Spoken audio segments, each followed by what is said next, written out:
Thank you, Mr. Speaker, sir. Mr. Speaker, sir, I rise to support this bill on Country Tourism Bill 2019. From the onset, I want to agree with the Senator Mutula Kilonzo Jr. that Dr. Zani should develop this bill in a way that it encourages people to make money, but not county to make money. Mr. Speaker, sir, when you travel to Europe, particularly Italy, you'll find that people have converted their homes into tourism destinations. And the county governments, or rather the government in that country, has supported that initiative by classifying it as agri-tourism, where with any move for you to convert your home into an agri-tourism center, you register it. Once you register it, you are given subsidies by the government. You end up paying less taxes because at least you are creating more employment and making sure that you solve the biggest problem that we currently have in this country of unemployment. When I looked at this bill, just briefly, I realized that some of the penalties are more punitive than encouraging innovation. Mr. Speaker, sir, if you travel to Eldoret today, there's a farmer called Kirwa, who a few years ago was named as the best farmer in this country. And what Kirwa does is, in fact, I credit him for having taught me the more important thing on dairy farming. The farmer Kirwa now converts his home into a local tourism destination where he trains farmers on how to be able to keep dairy cows and also how to be able to develop their dairy feeds. So, Mr. Speaker, sir, I would plead with the sponsor of this bill to come up with very radical amendments, which I hope she will consider doing that, to really take away the aspect of county governments making money from this bill to an area where this comes in as a way to help classify certain areas as agri-tourism destination, and where, like in Narok as an example, where we have the tourism destination, and also in Samburu and Savo, where the place is completely zoned as a tourist destination. The biggest challenge we have currently in Narok, and you know, Mr. Speaker, sir, Narok County, every year we collect close to 2.1 billion shillings from tourism visiting Masai Mara.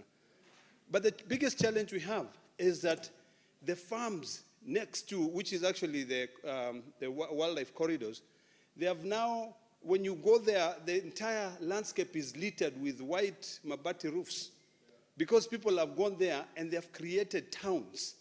You know, you'll go there and you'll even find a street which is called Majengo and which is in the doorstep of Masai Mara.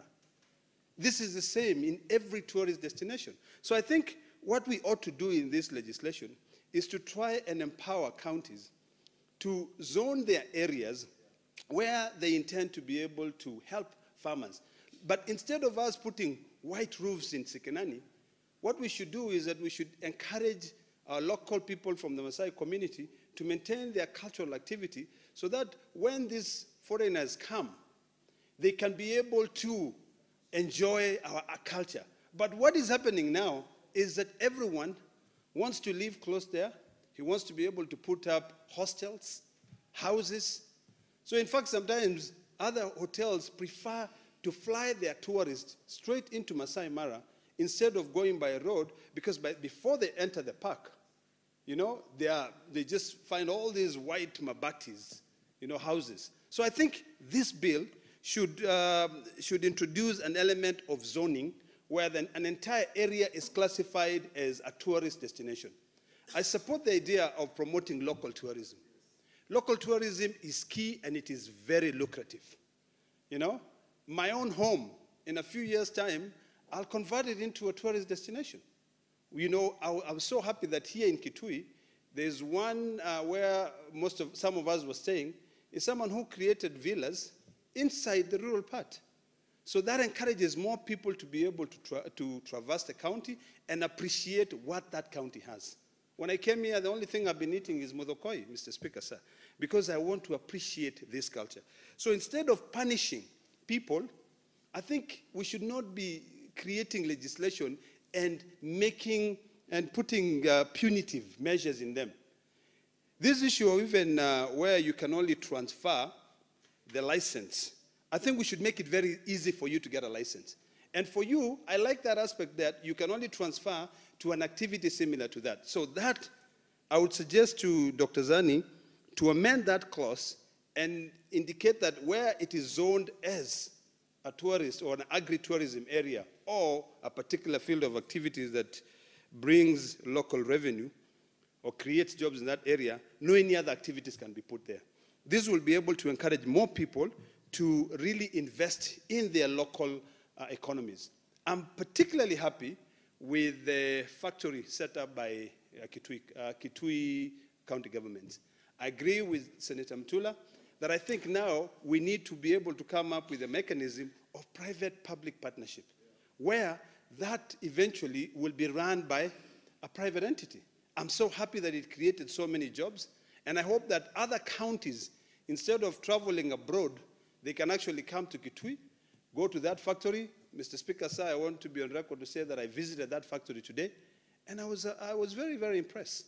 I was impressed by what they're able to do. You know, in the past, the Interior Ministry was buying their uniforms from abroad, but now they're buying them here, creating jobs for over 200 or 300 people.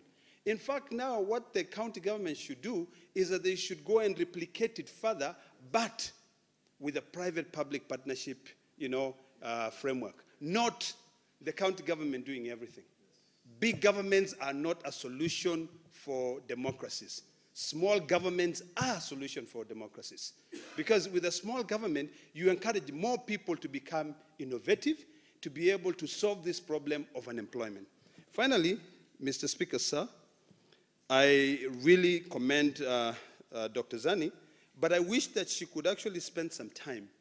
And before this bill goes into the third reading, I'm not sure how much public participation has been carried out, but I think she should really sample out these counties that really thrive in local tourism to see what other innovative ideas they have and then incorporate them. Because when I saw in this list of the different classifications, or other local tourism activities and services, which were classified as A, B, C, D, and E, E and F, I think these were classified mostly for them to be able to come up with rates on how much they should charge for licenses. I don't think we should really classify them.